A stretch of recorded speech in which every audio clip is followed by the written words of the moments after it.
মাথা তুলেই বলতে হলো নির্বাচন। যদি বলতাম যে বিচার, মাথা তুলেই বলতে হলো নির্বাচন।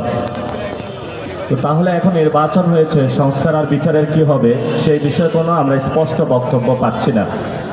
সংস্কার প্রক্রিয়া কনসেনসাস কমিশনে ছিল, সেখানে আমরা সবাই সাইন করেছি ঐক্যবদ্ধভাবে, সবাই রাজি হয়েছি।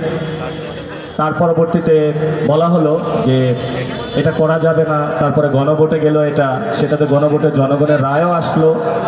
এখন তারা হলো গণভোটকে অস্বীকার করছে এবং সংস্কার প্রক্রিয়া যেটা সেটা বাধাগ্রস্ত সৃষ্টি করে চলছে। আমরা সরকারকে বলবো এবং আমাদের বন্ধু বিএনপিকে বলবো, বাংলাদেশের সংস্কার বাস্তবায়ন হবে।